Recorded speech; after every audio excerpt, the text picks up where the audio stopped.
Yes! So sick.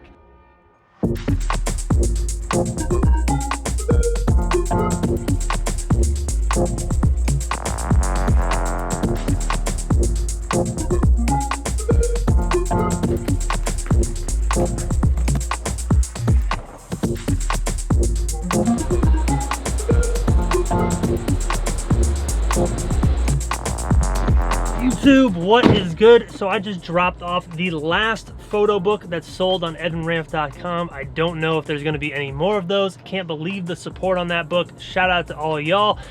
One thing that's really stressing me out is the fact that USPS might be no more. I might have to switch everything over to UPS, but we'll see. Today we are going to be talking a lot about photo books in this video.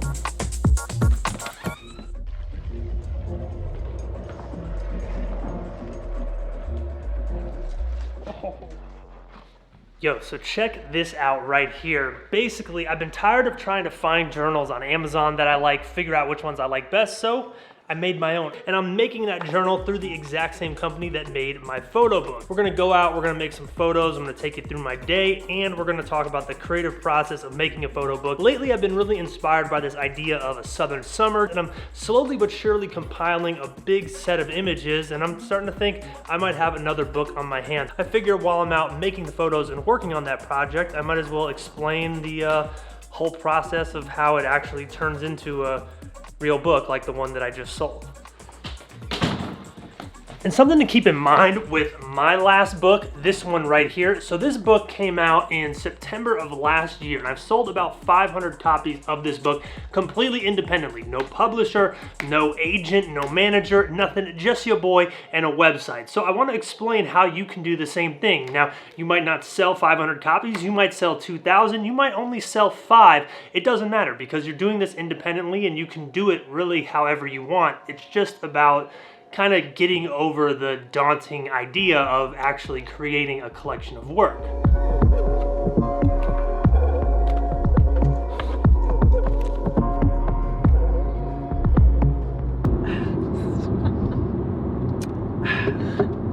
So we're headed to historic Roswell, which is the location that I made photos at in the Leica M10 video. Really liked it there. It's kind of a rainy or overcast day, so I'm hoping to maybe find some more photos there. Katie wants to check out some like antique places that they have there as well.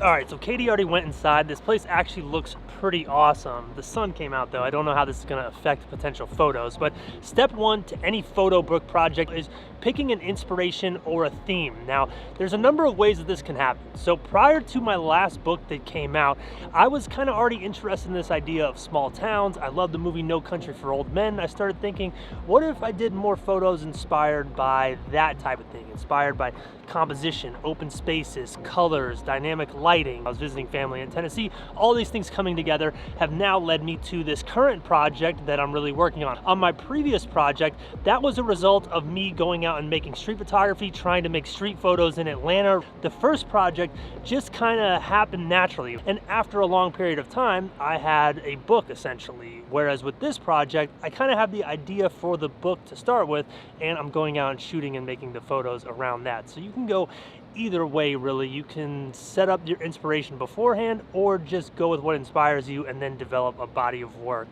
after the fact. There's no right or wrong way to do it. Yo, check out this Mustang. This is sick. We gotta get photos of this.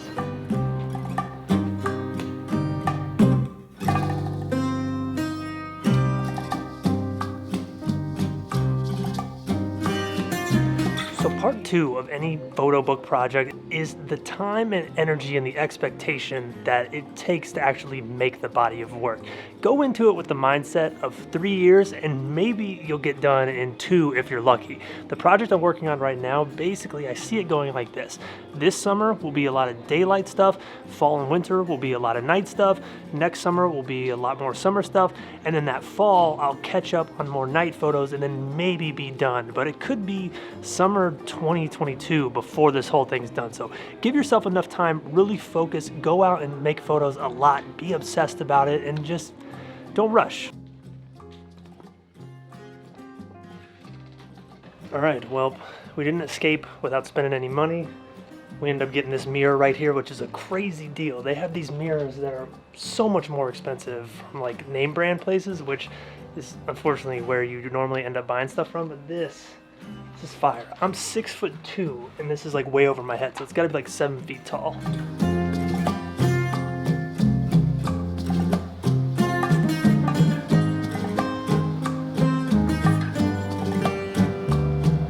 Much for it raining. Part three of this whole thing that we're talking about today is when it comes to a photo project, organization and curation are the key, especially in the social media era. We're sharing our latest and greatest work all the time. So the easiest thing you can do is anytime you share new work on social media, treat it like the final project for your book. So basically think of it like this. If you have 2 photos that you really like that you go out and make and you're gonna post them on social media, think of those as 2 pages in your potential photo book. So when you post those online, make sure they're completely done. So when you save them in your phone or you save them on your hard drive later on, you just gotta grab those and put them in a book. You don't have to go back and re-edit them or anything like that. Just treat every photo you share online as the final product, or every edit you make or every print you make as the final version. Right behind me, that is where we got married. Now, if you told me you'd give me $1 million to drive you to this exact spot, I wouldn't be able to do it. I really have no idea where that is, but luckily when you're married, you have another person to help you out with this type of stuff. Kind of a trash photo day, but it is what it is. You know, you can't win them all. We're gonna go to one other place to hopefully find something. My goal today is to get at least 1 photo or 1 page in a book, as I would say, like with my earlier analysis or metaphor or whatever you want to call it. So yeah, we probably got another hour before we're gonna eat dinner. Gonna try to make the most of it. Oh wow. Katie's pulling over. Yeah, just park right here. This is that same spot as last time. Yo!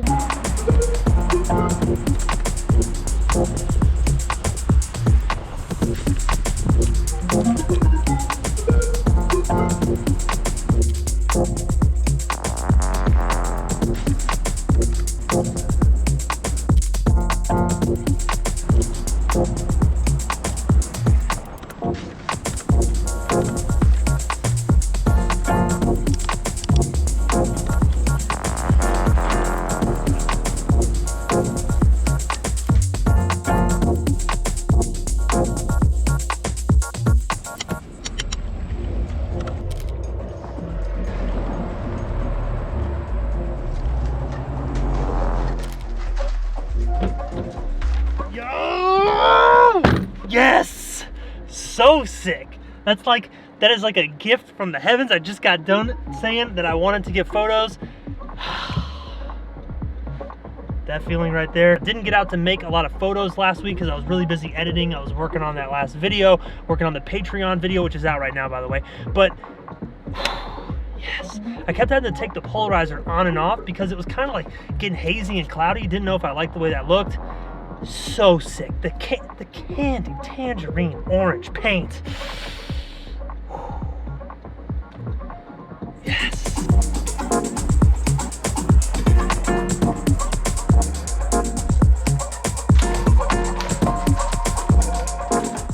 All right, for dinner, we got a feast over here. I got steak tacos right here, as well as rice and beans to go on it. And then this, the secret ingredient of all secret ingredients. I don't know what is in this hot sauce. I don't know what Suprika does. I'm not gonna say it's the best in the world because I'm sure someone's grandma out there has way better hot sauce than this, but it is fantastic. It's like smoky, it's like from a wood-aged barrel. I don't know what it is, but this is going on here. I'm so hungry. I'm gonna eat, and then we're gonna talk more photography. We're gonna talk more about photo books, and I'm gonna look at the photos that I made from today because I expected to make something, but I wasn't expecting something as dope as that. So fingers crossed I didn't screw it up in camera. All right, so this video ended up being way more of a vlog than I anticipated, but I really like the way it came out. The photos are sick. Love them. This one is my favorite right here. The composition, the color, just the aesthetic pleasingness of it. Can't be beat. love that. Definitely a lucky find right there. But let's wrap up this topic of today's video. Number 4 on this list of what I'm doing with this photo book is marketing. Now, marketing is arguably the most important piece of any creative project. I can't tell you how many times people have approached me with creative ideas like prints or selling a book or doing a gallery, but they're surprised at how many people aren't interested in the thing they're making. And trust me, this has happened to me more times than I can count in my career. I create some prints or I make something that I think is cool and I'm like, why does no one care about this? And the reason is marketing. Marketing is your connection with a potential audience. Figure out who cares about what you're doing. Now, for me, my strategy is this YouTube channel. That's my marketing strategy. Basically, I'm putting in a ton of front-end work on any project that I do so that when the actual book project comes out, there's this giant back catalog of marketing history to it. So take my last book, for example. 2 years of YouTube videos of me going out and making photography, sharing my experiences, sharing the things that I'm making, tips and insights that I have, led to this physical book. So now anyone who digitally watched that 2 years of content, if they want, can now have a physical book in connection with this 2 years of time that they've invested into watching my videos. So that's my marketing strategy, and that's not the only thing you can do. You don't have to have a YouTube channel or anything like that. You can utilize other social media platforms, of course, to draw people into whatever you're making. So you could take the same strategy as me and share your work as you're creating it. Let's say you're doing landscape photography in the Southeast, where I'm at. You go out, you make your landscape photography and you share it online and you try to connect with groups of people who care about this same type of landscape photography. So basically you're marketing your book as you're building your audience and marketing your photography. So once you have a full, complete collection of images, now you have this audience that you've cultivated over the time you're building the project. So when the project's done, they're right there. Basically, at the end of the day, marketing is extremely nuanced. There's a million different ways you can do it. There's no right or wrong way. You just need to understand that it's necessary. You've got to figure out a way to get your art to the people who care about the thing that you're making. Now, the last thing we got to talk about today is publishing and printing. Now, once again, this is the type of thing that you can do a million different ways. There's no right or wrong way to do it. Now, on my last project, I chose to go with the company Blurb. Blurb is a independent photo book printing company. They print all types of stuff, and they allow you to print one book if you want, and they allow you to print giant bulk orders if you want. Now, the caveat to using a company like this is the margins. The less books you order, so say you only order 2 books, you're not gonna have a great margin on these books. They're gonna probably cost you $25, $30, $35 to make, whereas if you order 100 of them, you're gonna get a bulk discount. Now, this discount is still probably not as good as if you order from a major publisher. The big difference here is you're on the hook for a certain quantity of books if you go with a major printer. I've heard of people being on the hook for 3,500 copies of a book, and if they don't sell those 3,500 copies, they're out the money. If you're interested in going with a larger photo publishing company, there are so many as well. 2 that I've heard of are Thought Catalog and KUZO Books. Don't know a ton about them. I'm gonna do research on them as I finish this next book. One other last thing about doing the books independently is if you do it completely independent, you're also responsible for shipping, which for me wasn't a big deal because I already had my web store set up. It was something I was used to, but if you've never done large order volumes online, it can definitely be a process getting that all set up. So I'm gonna quit blabbing. That's the video for today. Hit that thumbs up, subscribe if you enjoyed the video. Hope it helped. See you next time.